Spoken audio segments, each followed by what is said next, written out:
Welcome to day 90 of me backtesting my way to success.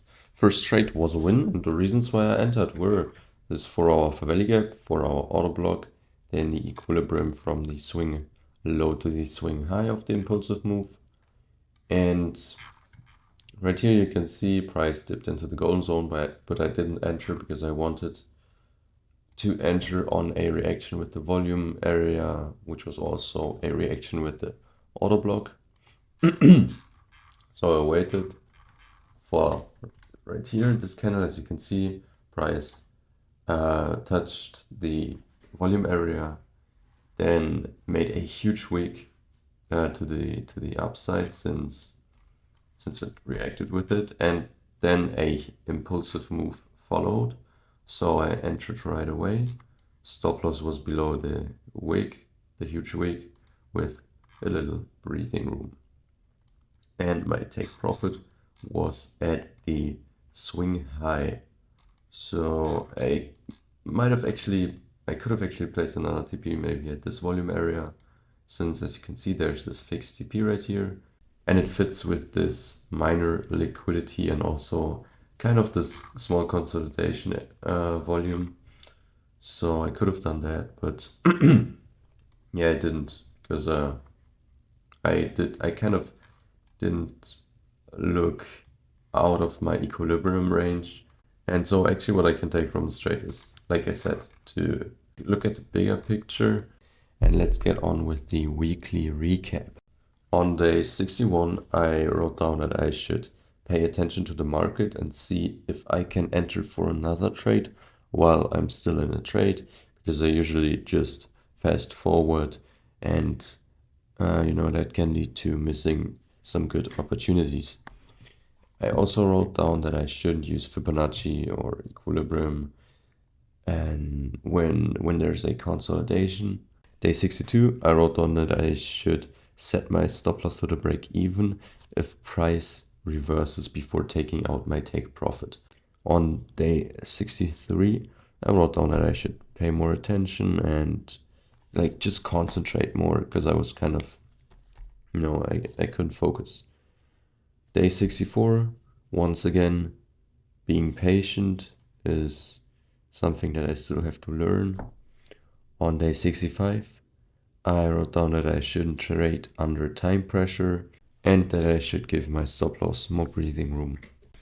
On day 66, I wrote down that I shouldn't use equilibrium or Fibonacci when swing high or low is off the consolidation. So same thing again, don't use equilibrium or Fibonacci when there's a consolidation.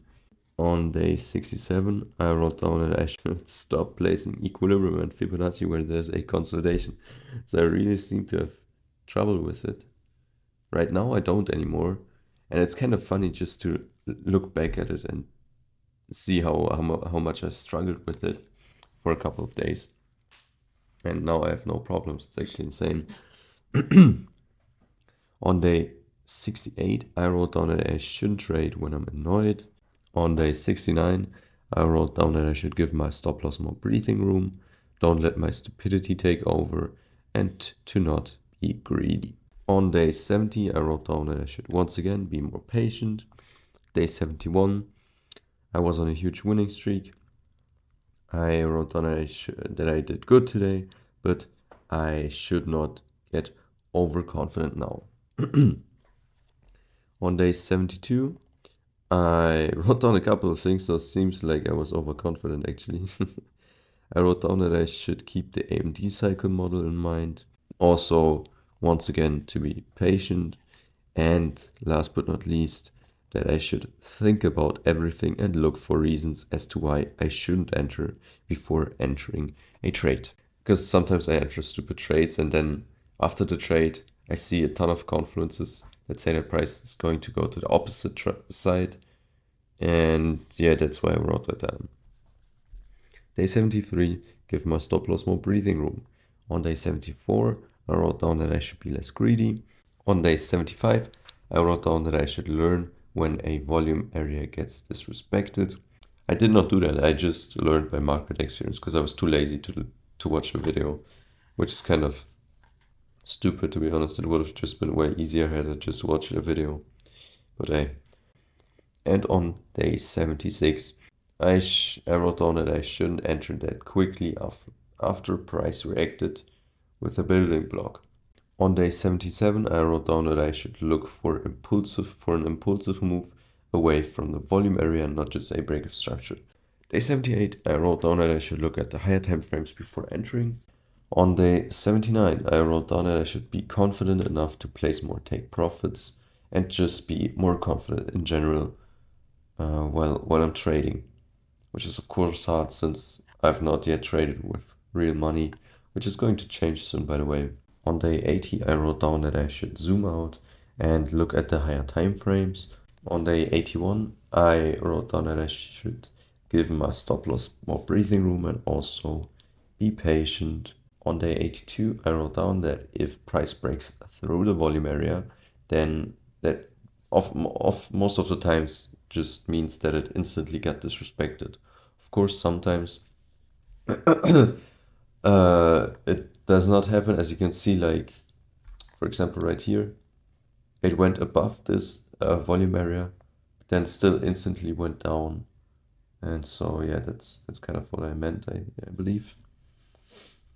On day 83, once again, be patient, and also that I should keep in mind that higher time frames hold higher power, because I think there was like some confluence in the higher time frames saying that price was going to go up. In the lower time frames, a couple of confluences, the price was going to go down, and also a AMD model. So I prioritized the lower time frames with the AMD model, then the higher time frames with just, family gap, volume area, maybe golden zone, but I don't even remember what confluences they were. But yeah, so I prioritized them while they have lower power than higher time frames. So that was just, well, not smart. Day 84, I wrote down that I should not make a mistake a break of structure at a volume area for an impulsive move. So I was still kind of trying to understand when a move is impulsive and when it is only a break of structure, because sometimes there's like a good, decently impulsive move, but it's not quite an impulsive move. So, for example, right here, this candle right here this candle right here is not I would say right now that it is not an impulsive move, but I 100% would have mistaken it for an impulsive move a while ago. On day 85, I wrote down that I should once again be more patient. Day 86, I should stick to my plan. Day 87, I wrote down that I should be less lazy in terms of learning when impulsive moves are considered as such. So still have not watched the video, just like I said. Oh man. On day 88, I wrote down that I should look at the higher time frames before entering and also give my stop loss more breathing room. Day 89, be patient, and today, like I said, look at the higher picture and try trading like with the fixed take profits of the Fibonacci. That's already it for today's episode. We'll see you in the next one.